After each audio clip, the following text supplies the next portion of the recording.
The machinery of extermination operated through bureaucratic precision. From Berlin to the birch forests of Belarus, a command hierarchy transformed occupied territory into what German operational reports called Verwüstungsgebiete, desertification zones. General Max von Schenkendorf commanded Army Group Center's rear area from 1941 until his death in 1943, directing 3 security divisions across a landscape that would absorb more blood per square kilometer than any comparable territory in the Second World War. The 221st Security Division, the 286th, and the 403rd. These formations didn't exist for frontline combat. They existed for a specific purpose: the systematic conversion of populated countryside into empty space. In January 1943, the 221st Security Division submitted an operational proposal written in the detached language of municipal planning. After thorough examination of the situation, the battalion recommended the creation of a broad no-man's land. The area they designated for evacuation encompassed 15 communities containing 25,934 inhabitants. 6 months later, that same division filed its completion report. The evacuation of the designated area was accomplished without incident. That phrase concealed what evacuation actually meant in practice. The killing began before the first shot was ever fired. On May 13, 1941, 6 weeks before Operation Barbarossa launched, Wilhelm Keitel signed the decree that would authorize every atrocity to follow. The Verordnung über die Ausübung der Kriegsgerichtsbarkeit im Gebiet Barbarossa stripped Wehrmacht, courts of jurisdiction, over crimes against Soviet civilians. Every officer in the German occupation would be entitled to perform executions without trial, without formalities, on any person suspected of having a hostile attitude toward Germans. The Commissar order followed on June 6, 1941. Soviet political officers were defined as originators of barbaric Asiatic methods of warfare. They weren't prisoners of war. They were to be separated and liquidated immediately upon capture. Any hesitation would be punished. These documents created the legal vacuum into which the security apparatus would pour. When commanders later distinguished between bandits killed in combat and bandit suspects eliminated, they were operating within a framework designed precisely for such distinctions. The paperwork existed before the corpses did. On September 24, 1941, 74 days after the invasion began, Max von Schenkendorf convened a training conference at Mogilev. The attendees included Wehrmacht security officers, SS leadership, and police commanders from across Army Group Center's rear area. The agenda was professional development in Bandenbekämpfung, bandit fighting. Over 3 days, participants received instruction in methods that merged anti-partisan doctrine with mass murder.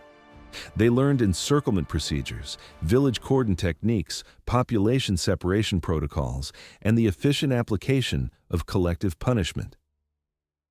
Later, scholars would identify the Mogilev Conference as the moment when Wehrmacht rear area operations formally integrated with Einsatzgruppen extermination activities.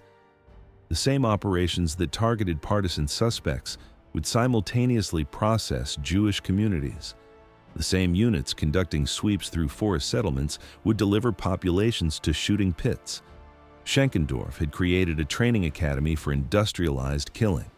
The operational plan submitted by the 221st Security Division in January 1943 specified the methodology with technical precision. Security divisions would arrive at villages before dawn, establishing cordons before inhabitants could flee. Police battalions would move through in sequence, separating men from women and adults from children. Those designated for immediate execution, typically males of military age, known communists, and anyone matching informant descriptions, would be processed on site. Others would be assembled for deportation to Reich labor camps or marched to temporary holding areas. Then came the destruction. Soldiers moved systematically from structure to structure with bundled straw torches, gasoline canisters, and stick grenades. Houses collapsed inward as roof beams gave way. Barns containing livestock were ignited with animals still inside. Grain stores that might feed partisan bands were soaked in fuel. Wells were rendered unusable through deliberate contamination, animal carcasses, human waste, and chemical agents. The reports climbing through command channels documented these operations in vocabulary designed for filing cabinets. Villages were cleansed of bandits, partisan nests were eliminated, populations underwent resettlement. The term Sonderbehandlung appeared in SS correspondence, special treatment. Everyone reading it knew what it signified. Viktor Zhelobkovich was 8 years old when the Germans came to his village at midday. The soldiers appeared from multiple directions simultaneously, men in gray-green uniforms mixed with others wearing darker insignia, some speaking German and others Ukrainian. They moved through Khatyn with rifles leveled, shouting orders and using buttstocks to drive families from doorways. Victor's mother grabbed his arm so tightly he could feel her fingernails through his coat sleeve.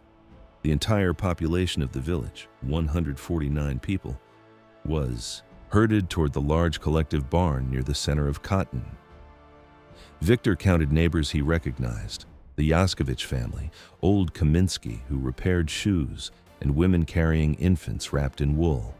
The soldiers pushed them through the barn doors with bayonets. The space inside smelled of dried hay and cattle dung, the accumulated scent of decades of agricultural use. For approximately 1 hour, nothing happened. The villagers stood packed together in the barn's interior while sounds filtered through the walls. Boots on frozen ground, German voices, and the splintering crash of doors being kicked open in abandoned houses.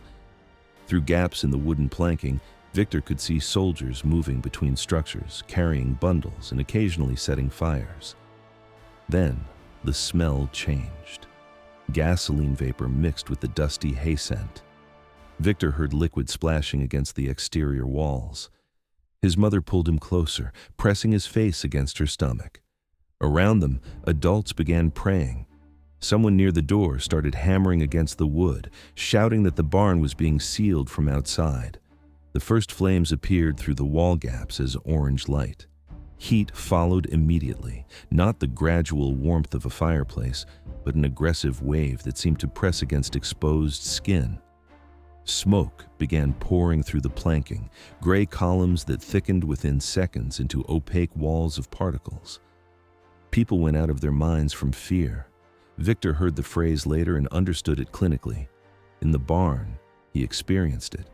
The screaming began as individual voices and merged into a continuous sound without any distinct human origin. Bodies pressed against him as the crowd surged toward the weakest wall. Embers drifted through the air, landing on clothing and hair. His mother pushed him toward a section where the fire had burned through the wood. Through the gap, Victor could see snow and gray sky.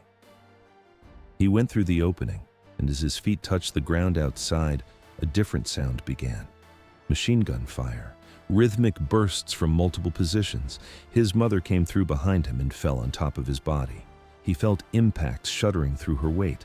Something hot and wet struck his arm. I wanted to get up, but she pressed my head down. "Don't move, son. Lie still." Her voice had changed. Each word came with effort. He could feel her breathing becoming irregular against his back, then shallow, then absent. Victor lay beneath his mother's body for an unknown period. The fire continued. The shooting continued. Eventually, both stopped. Night came. The temperature dropped. When he finally moved, pushing against the weight above him, his arm was covered in dried blood, and his mother's clothing had frozen to his coat. He was one of 6 survivors. 75 of the 149 victims were children under 16. Even among the perpetrators of the Dead Zone campaign, one unit achieved singular notoriety. In September 1940, Gottlob Berger of the SS Personnel Office authorized a recruitment experiment. Oskar Dirlewanger, a convicted poacher with a doctorate in political science, would select men from Sachsenhausen concentration camp. The initial group numbered 55, inmates serving sentences for armed poaching, chosen because Himmler believed illegal hunters possessed skills that could translate to anti-partisan warfare. Within 2 years, the poacher origin had become mythology.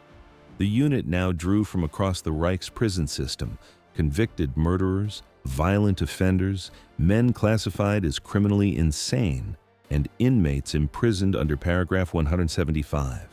SS and Wehrmacht personnel assigned for disciplinary offenses filled out the ranks. What emerged troubled even the apparatus that created it. Complaints reached Mogilev headquarters from higher SS and police leaders across Belarus.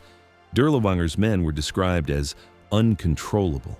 They drank during operations. They raped indiscriminately. They made no functional distinction between armed resistance and civilian populations. One report noted that the unit's excessive brutality was actively counterproductive, driving more Belarusians into the forests to join partisan bands. That observation appeared in multiple assessments, yet Berger and Himmler consistently intervened to protect the formation, authorizing expansion rather than dissolution. The Cottbus sweep began on May 20, 1943. Dirlewanger's battalion joined larger SS formations in the territory between Lepel, Ushachi, Dokshitsi, and Begamel, forest country intersected by marshy lowlands with villages connected by unpaved tracks that turned to mud every spring. In multiple villages across the operational zone, the battalion employed a technique that became their signature. Civilians were driven into wooden structures, barns, sheds, or the largest available enclosed space. Doors were barred from outside. Straw and combustible material were piled against walls. Gasoline was distributed. A civilian propaganda officer attached to the operation filed a report that departed from standard bureaucratic language. He described scenes that disturbed even hardened observers. Charred remains of people burned alive, and bodies in the wreckage being consumed by pigs that roamed through the destroyed settlements. The after-action statistics quantified the sweep with German precision. Dirlewanger's battalion claimed 14,000 enemy dead. German losses came to 59 killed. That's a ratio of 237 to 1. Weapons captured, 950. One firearm for every 15 bodies. The mathematics exposed what operational language obscured. If these had been actual combat engagements, the forests should have yielded mountains of Soviet weapons. Instead, the ratio revealed mass killing of unarmed populations, documented as military operations. On December 5, 1943, Oskar Dirlewanger received the German Cross in Gold for his performance during Cottbus. The perpetrators maintained archives of their own incrimination. From June 1941 through May 1942, German forces in Army Group Center's rear area reported killing 80,000 suspected partisans. German casualties during the same period came to 1,094. That's a ratio of 73 to 1. The 707th Security Division documented its autumn 1941. At least 10,431 people shot as partisans. Most victims were Jewish civilians. The 286th Security Division recorded over 700 non-combatants executed as partisans while losing just 18 men. Each division maintained separate categories in their reporting. Bandits killed in combat, bandit suspects eliminated, partisan helpers liquidated. The distinctions allowed commanders to parse their operations for higher headquarters, while the arithmetic exposed the fraud. Weapons to kills ratios approached 1 to 100 in multiple operations. For every rifle recovered, German units had killed 100 human beings. The forests of Belarus contained no guerrilla army capable of sustaining such casualties while inflicting such minimal damage. The ratios described slaughter, not combat. When Soviet investigators examined the demographic composition of the dead after liberation, they found what the statistics predicted. The victims were disproportionately elderly, female, and young. The populations that remained in villages while fighting-age men fled. The people who stayed to maintain homes, raise livestock, and care for children. The people who had never held weapons. The extermination campaign manufactured its own enemy. In November 1942, Soviet partisan strength in Belarus totaled approximately 47,000 fighters. 1 year later, in autumn 1943, that figure had more than tripled to 153,000. By mid-1944, over 370,000. People had passed through the partisan movement, a 37-fold increase from the scattered detachments that existed in 1941. Each German sweep operation functioned as a recruitment drive for the resistance. The mechanism was straightforward physics applied to human survival. When security divisions burned a village, survivors faced binary options: remain in the open for execution or deportation, or flee to the forests. The forests offered the only alternative to death. Western Belarus demonstrated the acceleration most dramatically. When Soviet partisan headquarters transferred brigades westward in 1943, local recruitment exploded in parallel. Partisan strength in the western regions tripled by December. Half were transferred fighters, the other half were local volunteers, many of them survivors of pacification operations conducted months earlier. German forces had entered a spiral that amplified with each rotation. Operations designed to suppress resistance produced resistance. Dead zones created recruitment zones. The counterinsurgency generated the insurgency. The earth shelter smelled of rot and human bodies packed too close together for too long. Rivka Feldman had been underground for 11 days. The dugout, called a zemlyanka, measured roughly 4 meters by 3, excavated by men who understood that survival required submersion. Log beams supported a roof covered with earth and snow, insulating the interior against temperatures that dropped to -25°C at night. The entrance tunnel angled downward to trap warmth, though warmth was relative. 17 people occupied the space. They were former residents of the Novogrudok ghetto who had escaped during a liquidation action 5 weeks earlier, surviving an overnight march through frozen forest that killed 4 of their group. Rivka's assigned position was against the eastern wall, between her sister and an elderly man who no longer responded to questions. The sleeping platform was wooden planks covered with straw that had compressed into damp cardboard. Lice inhabited the straw in quantities that made sleep an exercise in endured torment. Every hour, someone scratched. Light came from a single kerosene lamp that burned for 3 hours each evening. The rest of the day existed in darkness. Food arrived irregularly, sometimes potatoes, occasionally bread, and twice a thin soup that tasted of nothing except salt. Disease had become the dominant preoccupation. Typhus circulated through the forest camps. The symptoms were discussed constantly: fever, rash, and the particular quality of headache that distinguished typhus from ordinary illness. Every cough, every complaint of fatigue triggered examination and speculation. She'd been a bookkeeper in Novogrudok before the occupation. She'd recorded inventory, calculated costs, and balanced ledgers in neat columns. Now she lay in darkness, counting lice, measuring time by the intervals between her sister's coughs, and waiting to learn whether she would die of disease, cold, Germans, or hunger. The dugout was survival. The dugout was also burial practice, the experience of being underground while still breathing. Tuvia Bielski understood this progression from personal experience. After Germans and Ukrainian collaborators killed his parents and 2 brothers in December 1941, he fled to the Zabiedovo forest with his surviving siblings and approximately 30 others.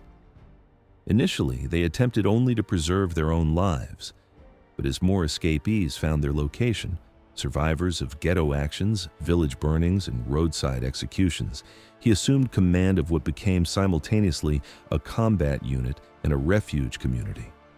His operational philosophy crystallized into a principle he reportedly repeated: "I would rather save 1 old Jewish woman than kill 10 German soldiers."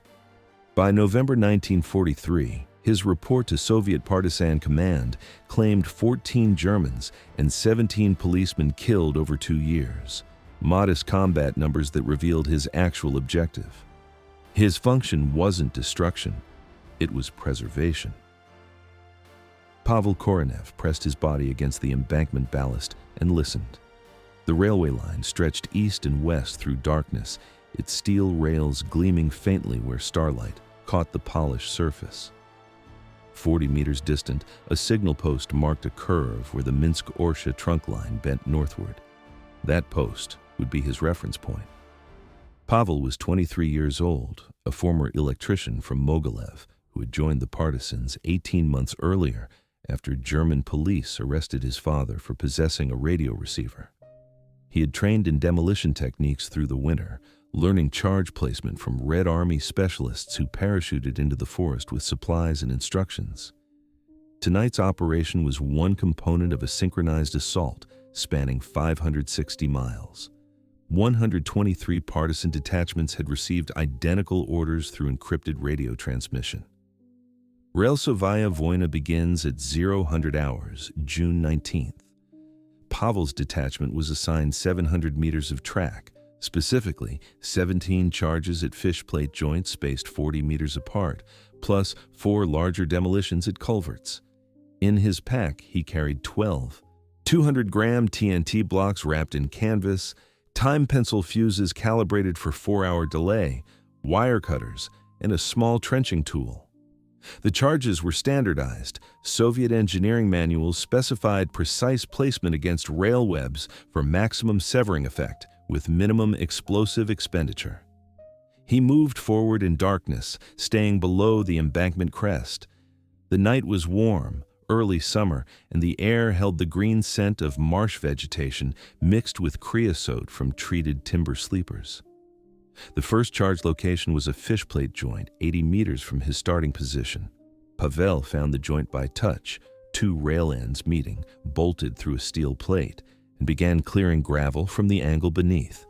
The work required concentration. Each block had to seat firmly against the rail. Each fuse had to be inserted, armed, and checked. The time pencils used an acid mechanism that corroded a wire at a predictable rate. 4 hours gave him time to set all charges and withdraw before the first detonation. At the third location, Pavel heard an engine. He dropped flat against the ballast as headlights appeared from the west, a German patrol vehicle moving along the service road that paralleled the tracks. The vehicle stopped 400 meters away. Voices carried through the still air. Flashlight beams swept across the embankment. Pavel controlled his breathing. The charges he'd already set were invisible unless someone walked directly over them. He waited. The patrol lingered for 8 minutes. Then the engine started, and the headlights moved east, away from his position. By 0300 hours, Pavel had placed all 17 charges on his assigned section. The time pencils would release between 0400 and 0500. By then, he would be 3 kilometers into the forest, listening for the sound. He would hear it. 17 detonations from his charges alone, and thousands more across Belarus as the rail network fractured in sequences that would continue through dawn. The railway lines feeding Army Group Center threaded through territory that German forces had spent 2 years attempting to pacify. The Minsk-Orsha-Smolensk corridor, the Brest-Minsk trunk, each depended on continuous traffic through forests and marshlands that now sheltered the armed formations German operations had created. In July 1943, as Wehrmacht forces committed to Kursk, Soviet command launched Operation Rail War. 193 partisan units, over 210,000 fighters, received synchronized orders through radio networks linking forest encampments directly to Moscow. German records counted 1,100 railway attacks in July alone. The August follow-up operation produced 21,000 documented rail incidents in a single month. German logistics officers recorded throughput reductions of 35 to 40% during peak campaign periods. Wehrmacht units at the front reported shortages of winter equipment, ammunition, medical supplies, and vehicle parts. The rear area had become a second front. The night of June 19, 1944 represents the operational culmination of everything the Dead Zone campaign had created. From Moscow, the central staff of the partisan movement transmitted encrypted orders through the radio network that now connected 157 brigades across Belarus. From dusk on June 19th through dawn of the 20th, partisan demolition teams laid more than 40,000 charges across every major railway line feeding Army Group Center. 9,500 explosive attacks occurred in that single night, a cascade of destruction stretching 560 miles across the front. The charges detonated in waves. Time pencils triggered sequences that continued through the darkness, each explosion announcing itself with the dull thump of TNT and the shriek of metal tearing. On curves and embankments, locomotives struck displaced rails and jackknifed. German staff officers recorded the paralysis in terse notation. Arrival of 8th Jaeger Division cannot be predicted due to numerous demolitions. The double-track trunk through Orsha and Mogilev, Army Group Center's logistical spine, was severed in dozens of locations simultaneously. On June 23, 1944, 4 days after the rail war began, Soviet artillery opened the preparatory barrage for Operation Bagration. The German formations it targeted were already paralyzed. Behind the front lines, 370,000 partisans were deep into their coordinated assault. Detachments sabotaged the trunk lines that Schenkendorf's security divisions had spent years trying to protect, ambushing supply columns on roads flanked by blackened village ruins, the dead zones now turned against their creators. In the Pripyat marshes south of Bobruisk, where the 221st Security Division had once burned 15 communities to create uninhabitable wasteland, partisan units guided Red Army tank columns along forest tracks, through terrain the Germans had rendered impassable to themselves. The 2-year campaign of village destruction had created this force. Every burned settlement, every poisoned well, and every family driven into the forests had fed the resistance. Terror had not pacified Belarus, it had weaponized it. By early July, 28 of Army Group Center's 34 divisions had been destroyed, not merely defeated, but annihilated as coherent formations. 400,000 German soldiers were dead, wounded, or missing. The catastrophe exceeded even Stalingrad. When German reserves tried to reach collapsing sectors, they found the railways cut. Trains carrying ammunition and reinforcements sat immobilized while Soviet armor poured through breakthroughs at Vitebsk, Orsha, Mogilev, and Bobruisk. Telegraph lines strung along the tracks lay in pieces. Then came the retreat through partisan country. Of roughly 15,000 German soldiers who escaped the encirclement near Minsk in early July, only 900 are estimated to have reached German lines. The rest died in the forests and swamps, the same terrain German forces had tried to render uninhabitable 2 years earlier. Partisan detachments waited along the narrow roads. They mined the exits from swampy defiles, let columns enter, then detonated charges under vehicles trapped between burning wrecks. The partisans who blocked those retreat routes hadn't existed in significant numbers in 1942. German policy had created them, survivor by survivor, and burned village by burned village. Feldwebel Heinrich Vogt hadn't slept in 4 days. He was leading what had been 3rd Platoon, 2nd Company, 7th and 8th Infantry Division. Of the 40 men who had been assigned to him in May, 19 survived. 12 were walking wounded, 3 were being carried on stretchers. Only 4 could still function as soldiers. The division itself no longer existed in any operational sense. Vogt had last received orders 5 days ago. Since then, he'd been navigating by instinct and the general knowledge that west meant German lines. The forest pressed close on both sides of the road. Vogt knew what the forest contained. His unit had conducted sweep operations through similar landscape in 1942, burning villages, shooting suspects. He wondered if the men waiting in those trees remembered specific German units or simply hated the uniforms. Movement ahead. The column halted. A vehicle blockade, 3 burned trucks angled across the road, still smoldering. Bodies in German uniform lay scattered around the wreckage. The shooting came from the eastern tree line, a sudden concentrated burst that sounded like multiple automatic weapons firing simultaneously. The man who had signaled clear fell backward. Another dropped where he stood. The exchange lasted less than 3 minutes. Then, silence. The attackers had withdrawn. The standard partisan tactic of hit and vanish before the enemy could organize a response. 4 more dead, 3 wounded. Ammunition expended, roughly 300 rounds. 70 kilometers remained to German lines. If the partisans continued their attacks at the current frequency, Vogt calculated he would arrive with approximately 3 men. The statistical record left by the perpetrators themselves exposes the lie at the foundation of the entire campaign. German after-action reports systematically distinguished between partisans killed in combat and partisan suspects eliminated, a bureaucratic distinction that revealed what commanders knew but wouldn't state plainly. In operation after operation, security divisions reported thousands of dead bandits while capturing weapons at ratios approaching 1 firearm for every 100 bodies. The numbers described massacres conducted against unarmed populations under the paperwork cover of military operations. At Khatyn, 75 of the 149 victims were children.